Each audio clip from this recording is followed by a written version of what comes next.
Again, in this fourth day of the Sofia International Literary Festival. Our discussions continue here in our improvised studio this year and also online. You're not the only ones following us online. Part of the participants in the discussions and the moderators are not with us physically. Thanks to the technicians and the moderators, that's not such a problem. The next discussion is part of the series on the future. We spoke about the deficit of future. Now we will speak about future in excess. We'll have two poets with us. One of them is called Jeffrey Young. He was born in California and currently lives in New York as an author, editor of anthologies. He's interested in nature and different life forms, closer or further away from nature. The book that's available in Bulgarian is called Aquarium, and in 2009 it received the PEN Award in the US. The same year, Tzveta Sofronieva also received an award. The two met, and thanks to that, you are able to read Aquarium in Bulgarian. I leave you with them and those of our interpreters, thanks to whom you will be able to hear the conversation in Bulgarian. You see them now on your screens. They're Yoana, Stoyanova and Martin Petrov. During the next hour, we'll be talking about poetry and future. Enjoy. Здравейте и от мен, аз съм Tzveta Sofronieva в Берлин, вкъщи и съм много щастлива, че мога да се включа в този формат. Very happy to be able to join this format with interpretation. I hope all of you can hear me well, and I would like to congratulate the poet and guest Jeffrey Young, who is now in Beacon. About an hour drive from New York, where he works. And I'll switch to English so he can understand me and we can talk. And I would like to thank the interpreters for making that possible and helping you hear us. So Jeffrey, hi. Hi, hello. Thank you for having me. Very happy to have you in Bulgaria through technology, combining Berlin, Beacon, near New York, and Sofia. Thank you. One thing I should tell you too, I'm also hearing their interpretation, so you don't have to worry. I mean, just so you know, yeah. Okay. Yeah, it's very nicely organized by my colleagues at the festival. 2 years ago, I was there live, and it was also very, very beautiful. And I'm happy for having this situation at the moment. But in Berlin today, they announced a very strong lockdown because with very soft measures, it didn't happen. And I actually have a feeling that we have that the population is not enough aware of natural scientific phenomena, and that people really, in a way, a little bit, even if they try to take care of the measures, and some even don't know how really properly. And I'm a kind of, because you and me, I studied also physics, but I mean, in Aquarium, you have almost as if you studied the whole oceanology and biology. With our interest in natural sciences and also history of art and science, are you surprised that in 2020, the democratic world is not able to be enough aware of natural connections between nature and people and among people, so that we have so many numbers growing, although there is so much in knowledge already. Yeah. No, it's a big tragedy in the U.S. and I think what you're saying, Tzveta, a lot of the problems, at least for us here in the U.S., has been that our government and the kind of the very, very top level of government hasn't publicly taken the coronavirus seriously, and they haven't taken the science seriously, or if they've treated it very lightly, and almost the opposite of how a responsible government would have treated, this crisis. And so I don't know, I think it's I think there are a lot of issues with a democracy and trying to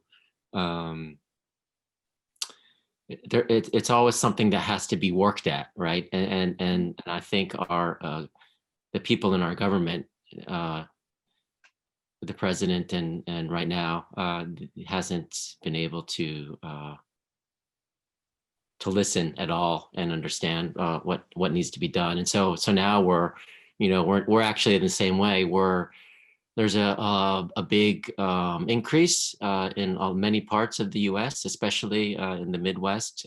Here in New York, the worst happened in March. That was in New York City, where I live. It has always been, better, but now everywhere it's going up a little bit.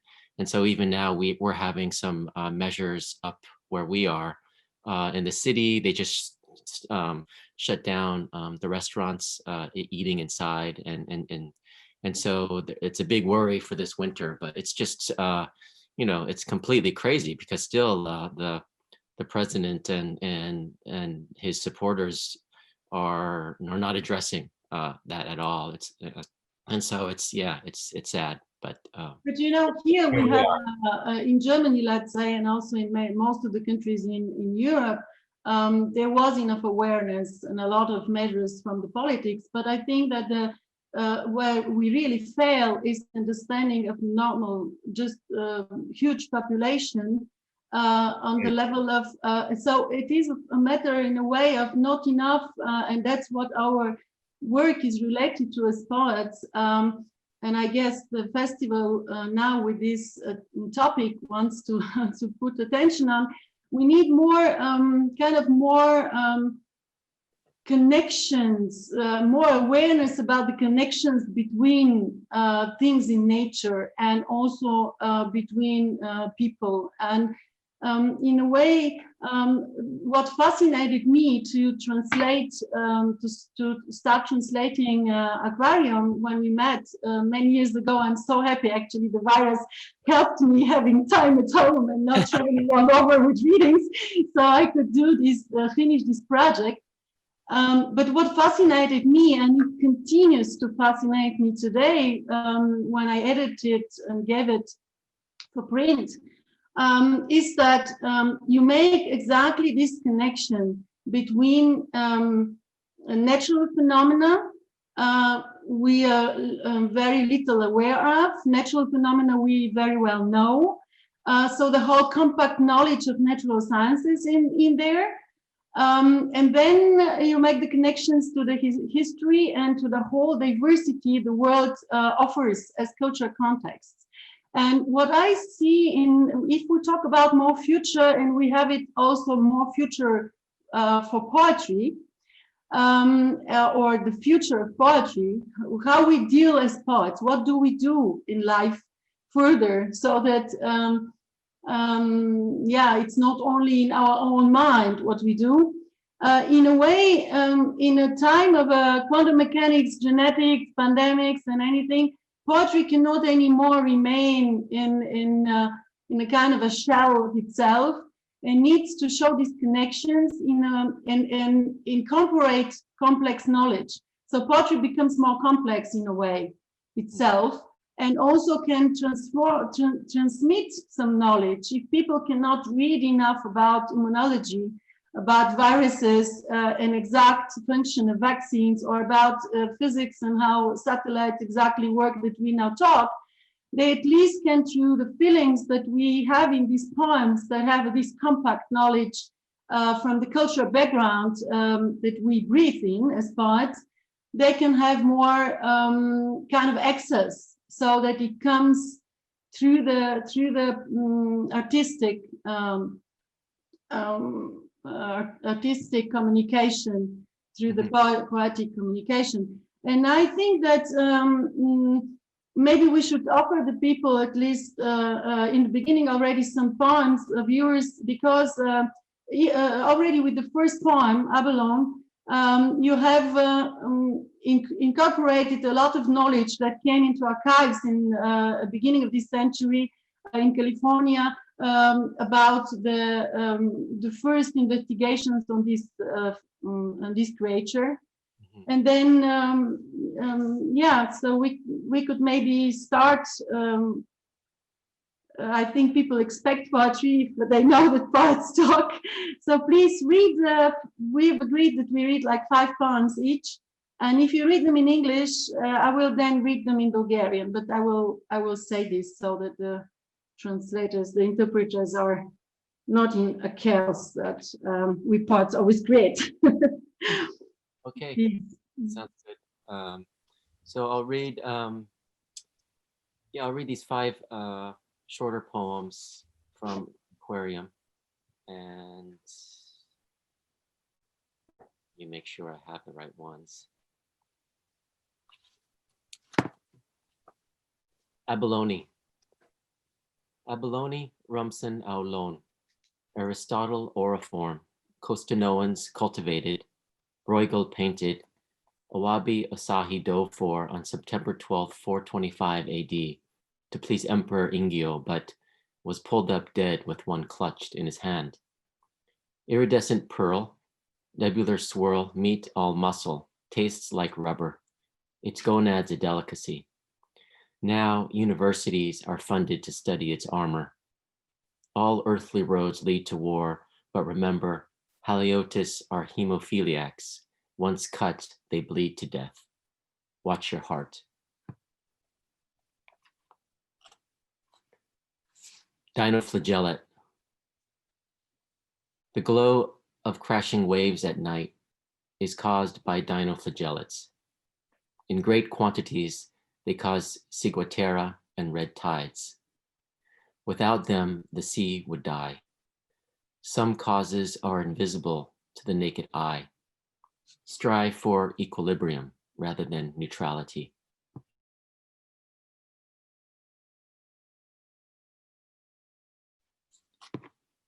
Eel. Eels are slimy creatures, but never lie. If they sense the slightest pretense, they'll bite off your finger. Carefully study the hands of politicians.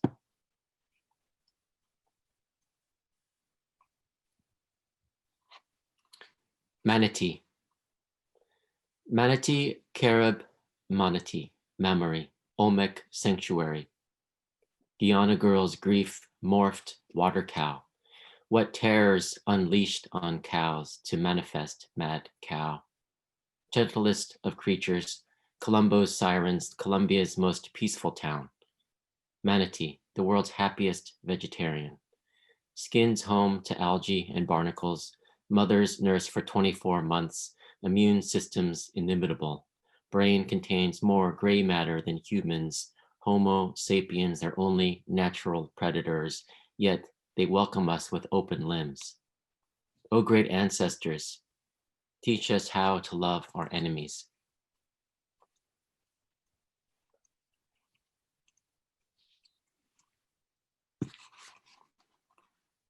She turtle. Follow the third guyway through the eastern mountains, past the desert of shifting sands to Tiptoe Peak. Bare of plants and trees, but full of jade and giant snakes, you'll find Deep Lake, where the sacred she turtle dwells. The markings on its shell foretell. Its stomach emanates strange sounds. Says Master Zhuang, what people know is inferior to what they do not know. Thank you.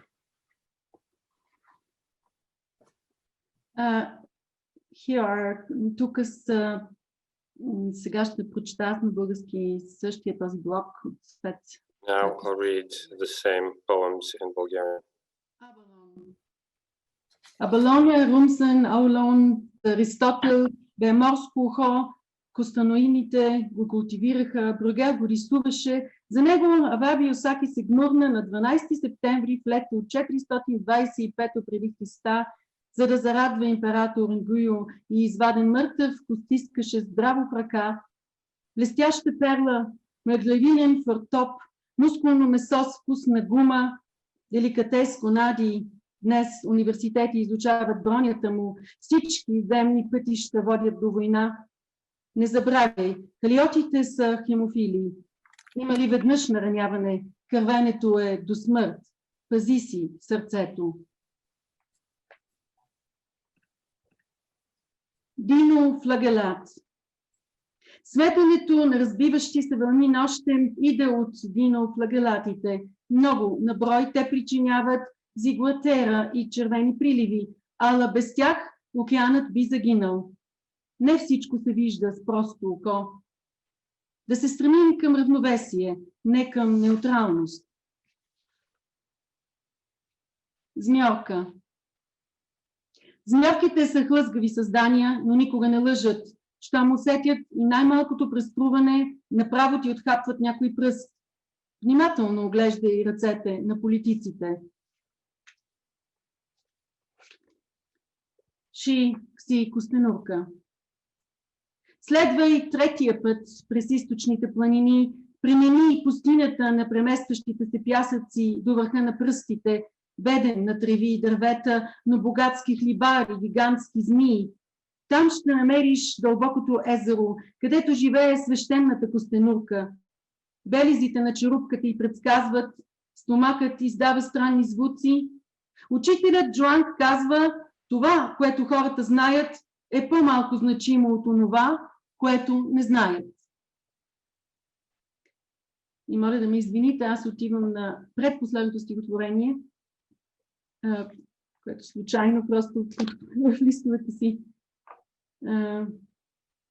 пропуснах. Ламантин. Ламантини, манате, карибски манати, млекопитаещи, елманати, мека на омеките. Голямо момиче от кръп се превръща в морска крава. Какво насилие над кравите, за да се покаже лудостта на кравите. Най-нежното от всички създания, сирените на Колумб, най-мирният град на Колумбия, Ламантин, най-щастливият вегетарианец на света, кожата му приютява водорасли и баляни, майките кърнат 2 години, той има уникална имунна система и мозък с повече сиво вещество от човешкия. Homo sapiens е единственият му враг. И въпреки това, те ни посрещат с отворени перки. О, благородни предци, научете ни как да обичаме враговете си.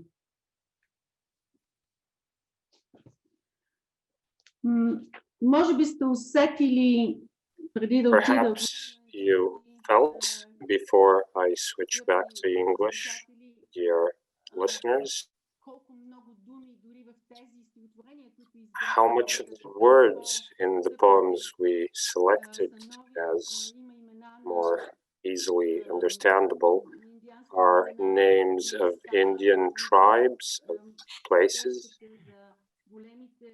I don't know if you know the big Olmeca giant heads in these pre-Mayan culture. I'll switch back to English so the conversation with Jeffrey flows easier. I was just saying, Jeffrey, that already in these poems of yours, it's obvious how much you combine in the book. And this is full of, I learned a lot myself, I must say, about for example, the Native Americans. I actually working on a anthology of Native American poetry. In Bulgarian, I didn't know the half of the names of the peoples you mentioned. All these connections, and my question is, because we talk about more future, did you think of this more future when you were working on this book? Like, it is already more than 10 years ago. And I guess when it appeared 10 years ago, it's more about 15 years ago or more than you started on it. Did you think that we need for the more future the whole this variety in connection? Well, I think I don't know if I was thinking so far ahead. It kind of, the ideas, the idea for the book came almost naturally out of my interests, really. I have a background in the sciences, as you mentioned before. And then I also have one of my, the things I love most about poetry is the way it manages to connect things. I think it was the poet Jay Wright, an American poet, who describes this process as uncovering the weave. So the implication being that what is already woven, in this case, through nature or through poetry, actually is more of a revealing of that already woven fabric of what connects us. And I think with more that we come to know or try to know, and through our understanding of living, we are able to see more of this, a little bit more, I think. And so in that sense, I mean, there's always been, I mean, I've been reading a lot since when I was living in Berlin. I've been working on this project that kind of has a little bit to do with Alexander Humboldt, the 19th century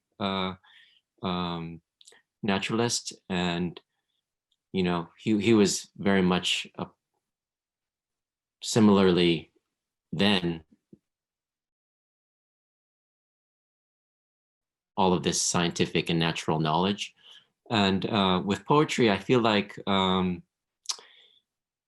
it has a unique place in aesthetics or in literature, in that it doesn't have to obey, or it can obey language in different ways. It could follow language in different ways, rather than, say, for instance, like a plot. It doesn't have to follow that. And so it can follow language in all these other many directions. And one of them, as you mentioned, is through these beautiful words that come through us from the Native Americans here. And a lot of work was done in the 19th century and into the, well, especially in the 19th century and into the early 20th century, with studying these languages of different peoples of America. And, you know, dictionaries were compiled, but these beautiful words that we have, and wherever you travel, and even, you know, here along the a lot here in where I live along the East Coast in New England, all the names are still around, or many of the these words, you know, are still here. And so it's kind of striking when you're just driving and you see signs, you know, that have all of these different Native American names. And so I don't know, that's just one example of how trying to kind of incorporate this language that's part of our American history and our heritage here, and it's important. And so in that sense, if that is, you know, in that sense, it's very much a part of our future as well, you know, to be able to recognize that and continue that. Yeah. Well, I think that at the moment in Bulgaria, people are also very much aware of this, and because it's obvious also in the Balkans, where there is a very complicated history, not less than with the Native Americans and with all the immigrants that came to the United States. There is no future without a common, done together demythologization of the past. If we continue in the history books to write a history of America that is not having the black population in the proper way, if we continue to have in Bulgaria or North Macedonia now today, but also the other Balkan countries together, a kind of a history that incorporates different sides, that makes a kind of demythologization of the past and looks at the today in a peaceful way. There is no way that we have any possibility to win against the virus. And it's a hostile world. It's not only a virus. I mean, I'm going to read later this one, the detective poem, where when I was writing the multiverse book, the wonderful editor from Minneapolis, Jennifer Dobbs, said, why do you not name what is the danger? And I said, well, the danger could be each time different one. The magnet poles of the Earth can switch now in a minute, and then we're gone. So it's so now we have a virus, but we are in a hostile world. But unless we don't demythologize our past and stop being performing all the time and trying to be so important, this ego, and you have it very well in the poem about the white whale. I mean, these majestic features that are both breathing air and living in the sea. We have no chance, I think, for a future. It's a problem between us people, and then it's a problem between us and nature, or us and the virus, and it's so obvious in the pandemic. I mean, so these all languages that you have in the book, I feel like in Europe it's very understandable that you mix them, because we have all these other languages, and Bulgarian language in Europe is maybe a little bit like one of those in the States. It's like not so many people will speak it. Yeah. So I mean, but did you look because of the beautiful words, or also because of the necessity to have some words that are not available in English in a way? Yeah. What was your question? Sorry. Yeah. Did you use them because of their beauty? For the aesthetics, but is it also in a way that you cannot name things also without using them? Oh yeah. Certain cultural context we want to. Yeah. No, I wasn't going around trying to find words that Native American words that sounded beautiful to me in the poems. That wasn't what I meant to say was that it just happened to be that these words that were very much a part of the poem first, or a part of some of these poems, they were written in different ways. Some of them I did a little bit more research for them, because there's different kinds of poems in the book. And the ones that come out with the Native American language or words that come out of those traditions, it's very much part of the specific history or meaning and language of the animal or of the species, and so just that, and so having that already as part of the poem, well then that was a beautiful thing for me to discover too, because a lot of the times I wasn't aware of this connection either, really, until I was trying to write the poem as well. But no, I mean, just to go back to some of the things you brought up before, I mean, there really is a huge failure of recognizing these kinds of connections and a failure of education here. I don't know if it's anything else like it elsewhere, but you mentioned your press in Minneapolis. My sister and my brother-in-law are both doctors outside of Minneapolis, and right now they are really dealing with a big amount of COVID patients. And there's many, maybe many is too unfair, but there are a substantial number of people who still come in and say this doesn't exist. They are tested, they have it, and they don't want to wear a mask, and so you kind of just, you can't even understand what they're thinking, except to think that this is what the very top level of government here has been saying as well. But it's very sad, and it's very kind of like you don't even know how to understand it, because just the very basic level of that kind of understanding and connection to science is being just refused. So I think I think it's important. One aspect of this of poetry is dealing with the truth of these things, at least, Yeah, I mean, also when I was working on your book and translating the last poem about the recreants, or what I mean, I don't even, I was translating some words that I don't even know how you pronounce in English, but the prorestas, and I was, I did a big note. It's the only poem that I did a note in the end, because you're talking about the Bikini Island and about the atomic nuclear bombs tests. And so I did a kind of note talking about the Soviet testing.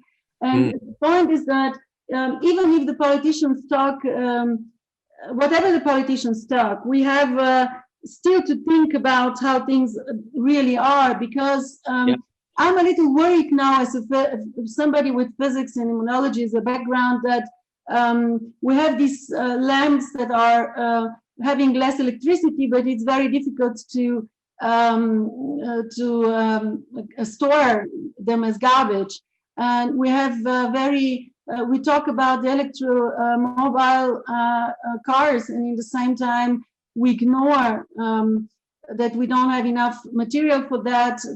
So all these idea, and also how much actually they take as energy, and all this idea of growing and having more, it's like it's not possible, and so I think that it's now even more important. And I mean, people are thinking about when the virus is gone, they start again, traveling all over and doing everything again, and full of eager to do that. And Bulgarians who didn't travel during communism and so on, it's like even more. And I guess in the countries outside of Europe and North America, people even more want to experience all this. But in fact, it's so little resource that we have. I mean, they're talking to put water on a stock exchange. I mean, water becomes now like gold, and someday some people will not be able to drink some. So I mean, it's like standing in front of these amazing problems that are kind of, we're losing the life basic, and we're still selling. Instead of educating young girls somewhere in the world so that they have power to say, I don't want to have 20 children because of some religion, but I'm having 1 or 2 and I take care of myself and I, shape this world. We are selling, I don't know what there. So in a way, it's difficult for us poets to influence, I think, enough, but at least to make aware. I mean, that's why I had this cycle More Future that is in the book, so maybe I should read at least something of it, to say when I published the book in Bulgarian, where this poem is, a very good poet and friend told me there, You know, it's so sad book because it's called in Bulgarian parts where this poem is. The book is called in English, "Embraced by the Fog." So it was like taken like a little bit sad, but actually it is very, very urgent to talk about this.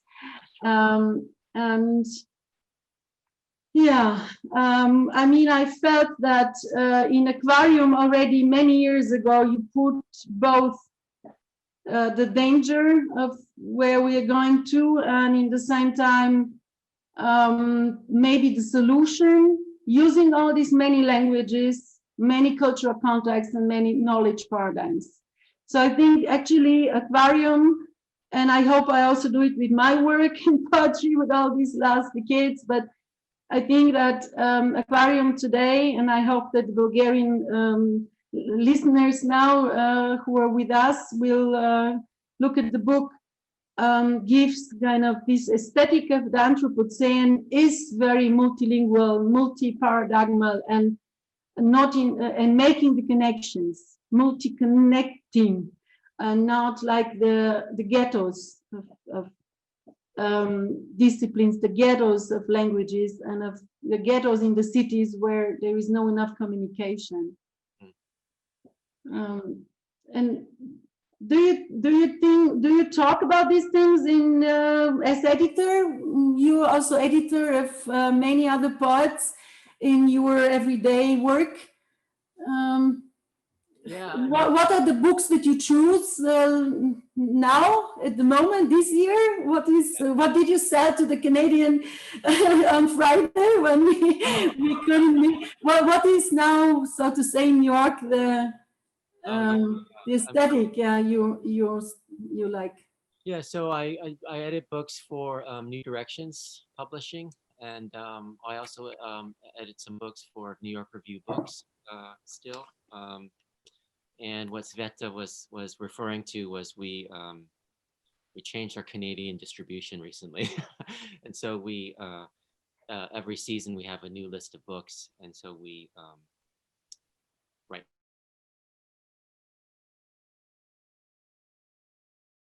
talk to the Canadian ones. I mean, nothing much has really changed as far as what we're publishing. I mean, what we are able to publish each year, we have to plan, so far in advance anyway. I mean, there's so many things I could think about to talk about what you just said, but I mean, the whole business has definitely, there was a scary moment in the beginning, like with everybody and their work, for maybe a month and a half, we didn't even know if we would sell any more books. Reflected in the business. But things came back, very lucky for us. People still wanted to read. I mean, we publish a lot of literature, fiction, poetry, some nonfiction, and some drama plays and things. But so that we were lucky for that to come back. But I mean, New Directions has always been, since it started, James Laughlin, the founder, started in the mid 1930s, has always been a place where many voices from all over the world are trying to be heard in a sense, and so translation was very important for the publishing house from the very beginning, and so we published many books in translation. I actually was only talking about one book this time on this list last Friday, and that was a new translation of Mandelstam that Peter France in Scotland. He lives in Scotland, and he's been translating Mandelstam for 40 years, but never felt he reveres the work so much he never thought he could publish it. And he only started to show me some things because I said, oh, you have to show me what you've been doing with Mandelstam. You have to show me. And so he did. And we first published a little selection in a pamphlet. And now he added some prose and some more poems. So anyway, so that's one book. But yeah, we're continuing on with, you know, with what we've always been doing with translation. So it's not so much, did you write poems about the pandemic? Many people did. I didn't, but there is a question from the audience if we did. I can try to read them, so it's something that I wrote. But yeah, I mean, I was working on some things, you know, these past months. Nothing directly connected. I was, you know, like you were probably asked to contribute to something or other. I couldn't really. I really felt strange doing that directly, just because we were going through so much and still are, and to have that kind of distance. But there was something I did write that ended up in an anthology about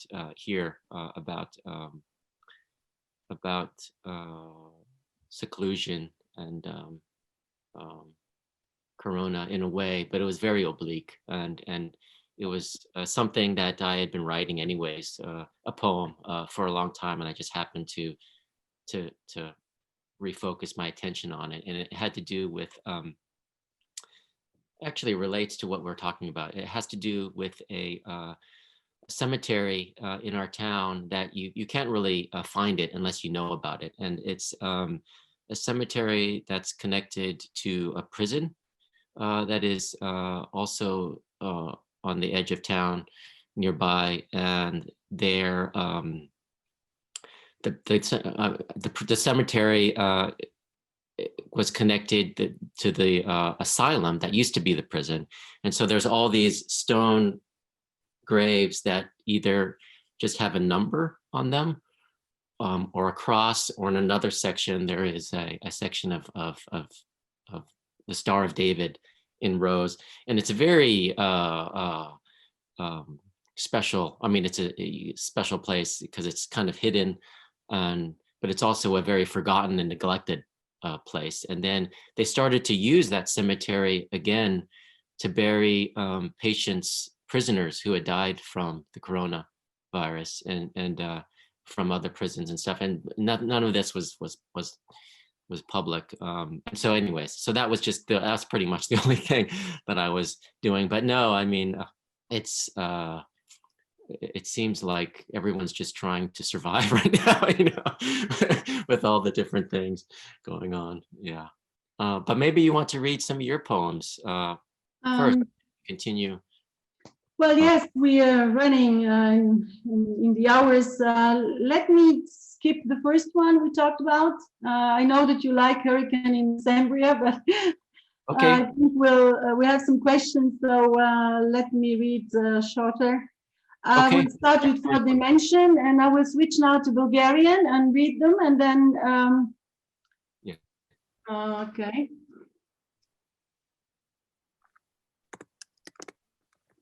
Природно явление. Нима смея да безпокоя Вселената, Елиот. По-млади сме и по-ограничени. Do I dare disturb the universe, Eliot? Перпетуум мобиле, те се грижат за обмена на гени, за чистенето на нашата смет. Понасят ни, както се изтърпява мегавулкан, обвил планетата в тъмнина, безсмислен огън и много пепел. Неуморно разрокват лава, примесват фосилна ДНК информация с живата, превръщат времето, най-старата е поне на 250 милиона години. Ако станем достатъчно стари, може някога и ние да преодолеем ужаса от четвъртото измерение.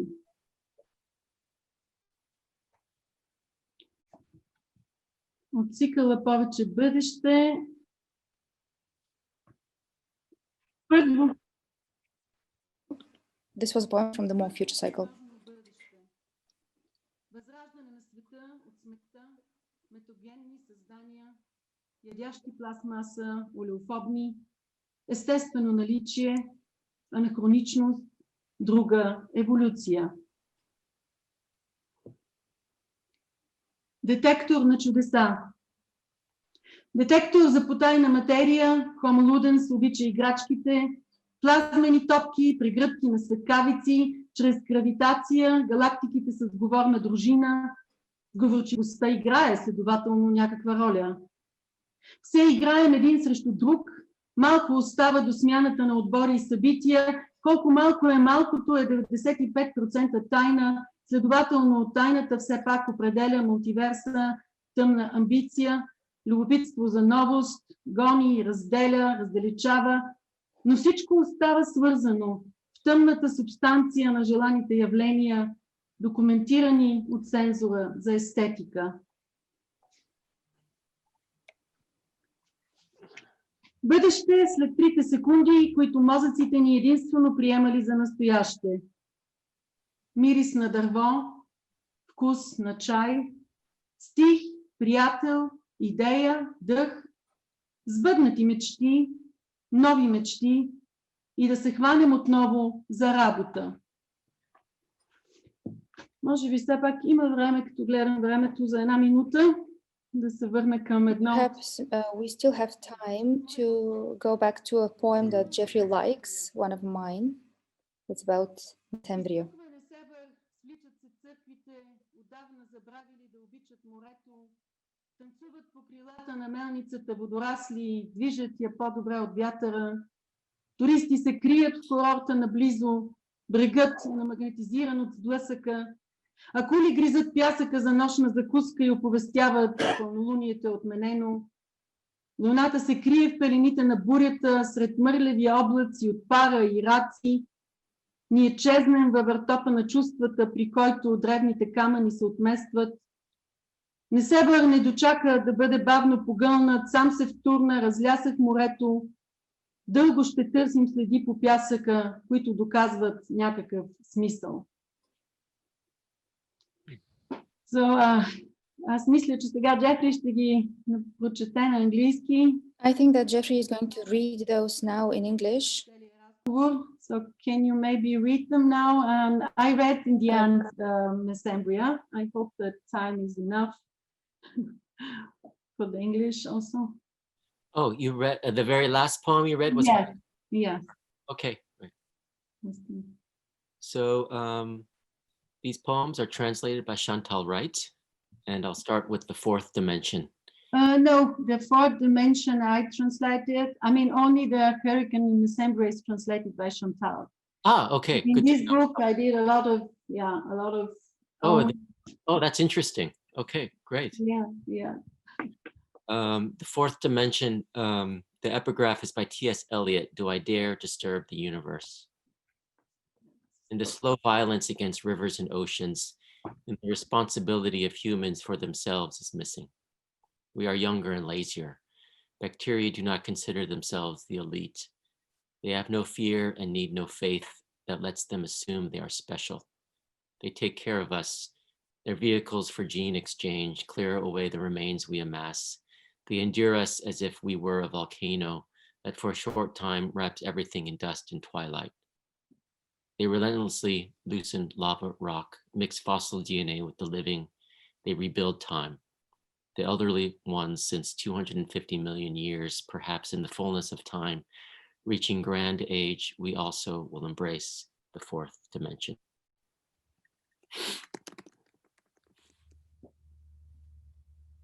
More future 1.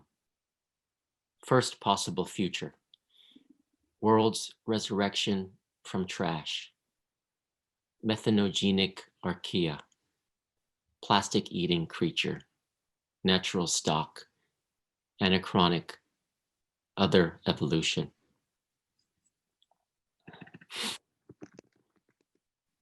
Wonder detector. Detector of dark matter.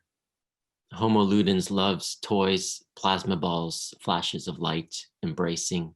Gravity turns galaxies into universes, so teamwork plays a role after all.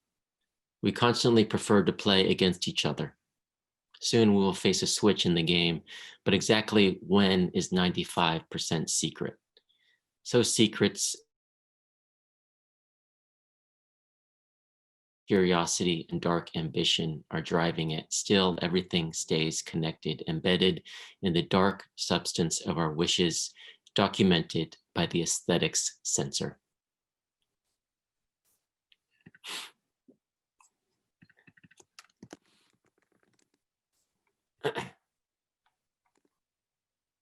More future, 3. No, to the last one of the motive. Yeah, right. Too long, otherwise. This is the last poem in the more future. Supposedly feel as present. A smell of split wood, freshly brewed tea, a poem, a friend, a vision, crisp air, fulfilled dreams, new dreams, and back to work. Hurricane in Mesembria.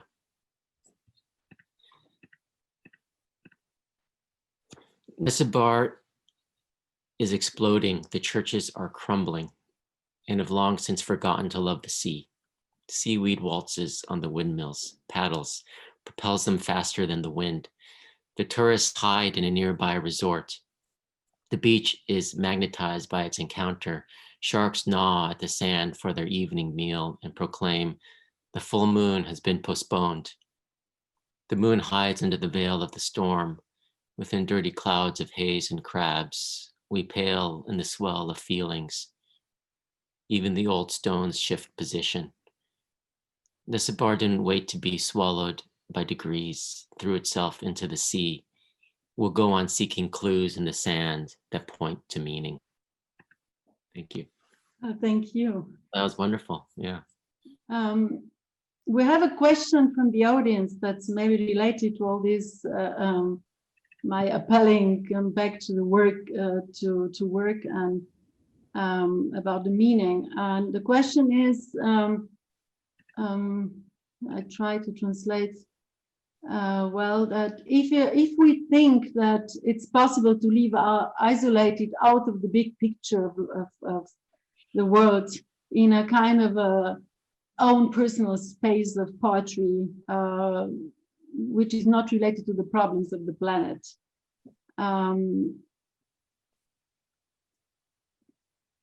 Yeah, that because many people still think that poetry is kind of expressing feelings and not, this maybe is related, as I understand the question, to the fact that after the Second World War, in the last part of the 20th century, we were kind of a little bit afraid of having one position after Hitler. And I don't know, but I mean, it's just this fear of being more social, maybe, that most of the people are thinking very personal. Poetry is very personal. Do you think that we can master this between the feelings, expression, and the big picture of the world? I think you do it actually in Aquarium. People should just read the book. But show please the I mean, the Bulgarian has is blue and different, but this is the original book. Yeah, thanks. Yeah. So how do you feel in your poetry combining, or in your translations, the combination between expressing feelings as a poet and a connection with the big picture of the world? Yeah, if I'm understanding the question correctly, I'm not sure if I understood it, but was it questioning or wondering why so much poetry this person reads is coming out of a personal expression of that level of poetry? And if that's kind of the question, I mean, I think with poetry, it's you're dealing with the most intense aspect of language, this intensity of language, that will always maybe be so important to the spark of a poem or of the words. And I mean, I think and so like the personal automatically almost comes into this aspect of emotion and the intensity of language and what we're feeling and what we're trying to express. But I think for me anyways, that is important, but it's also, that's definitely not my perception of what poetry can do and what it can be. And a lot of that has to do with, reading poetry and I'm so interested in poetry as well because it's always so connected to so many cultures from the very beginning of these kinds of cultures and whatever civilizations or things. And so there's a way you could kind of trace somewhat in many ways how poetry has changed and or has evolved in ways through a culture or through language in different ways. And I think that's one way of opening out of what poetry can do and what it can be, is just reading and seeing what all these different kinds of poetries are doing, which is something that I think comes in too in Aquarium and in your work as well, Tzveta. And I think it's important to recognize that because that's how poetry continues on, and what makes us love these words so much is these connections to other traditions and the importance of translation and how and so once I start thinking about that along those kinds of lines, it doesn't become as much of what I feel at 6 a.m. doing a literature festival in Bulgaria. Exactly, and it is. Everybody should be aware that it's really, early in the morning or in the end of the night for you. And I'm very thankful that you collect your thoughts. And we are going to the end of all this meeting. And I hope that it will not be the last one, and you will visit Bulgaria at some point, and we'll get together with all the colleagues and audiences there, and that I can go. Again, back home there. I think that poetry has never been only personal. Everything that's personal in poetry is actually kind of mediating the whole other world. Eliot, I had a motto here, or Ezra Pound and other modernists in English have completely worked with the quantum mechanics in form, and with and nobody maybe recognizes this if you don't look at researchers who take care to show it. But these were all connections, all the time connections between poets and the rest, and they will kind of soak from the cultural background and express, and through the feelings. As I said in the beginning, I think that we can help as poets for more future, because then we can put all these issues in the personal feelings, so that people who don't know enough about history of, or about natural science or about anything that we try to connect, feel these connections, that I feel them. And that's very important, because not everybody can read the many other languages or formulas or knows. So it is a kind of a possibility for more future, that we come, and many young people actually come now with all these new songs that so often are poetry in them, all these translations, all these movements in internet, all these pandemic situation in which poetry came in all these meetings. Technically, we're trying to connect from all over the world.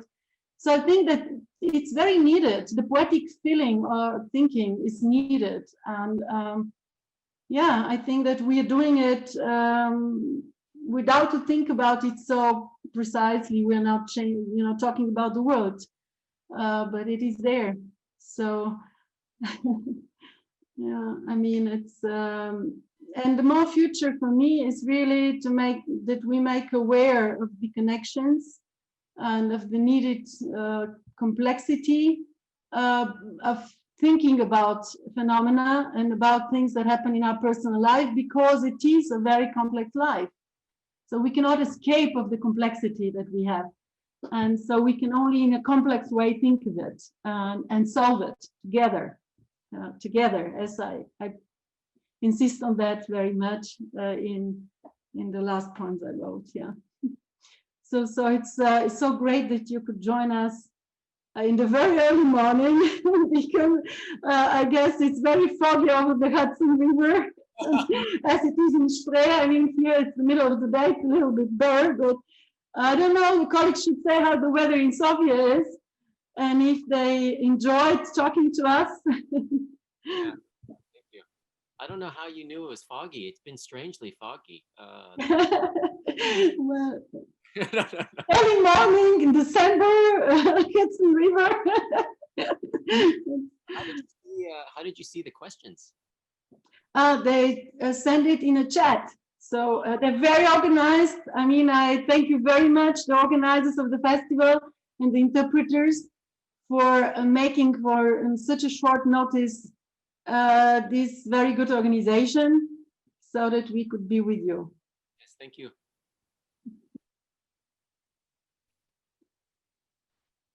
Are we going back to you in Sofia? Because as a very German sitting in Berlin person, I looked at we are over the 2:30 here, which is 2:30 in 2:30 in Bulgaria, or do we have another 3-4 minutes? Been here the whole time. We are listening to you. We are very grateful to you for this talk. And the next one will start at 6 local time, excuse me, at 4 local time. And whether you are, wherever you are, whether in foggy or good weather, you can also join us and watch. I'd also like to thank the interpreters who have been helping us in this conversation with Jeffrey Young and Tzveta Sofronieva. They are Martin Petrov and Yoana Stoyanova. It's also very important to mention that the books published by smaller publishing houses can be found online. It's important to support them in these critical times. Smaller publishing houses have to face greater difficulties. And you can find all books we mentioned here in the Book Lover platform. We'll meet again at 4, and we'll talk about an emergency. We'll be joined by Antoaneta Koleva, Lăzar Boiacev, and Stilian Iatov. And well, I say here, but I mean they will join us remotely. I'll see you in a little bit.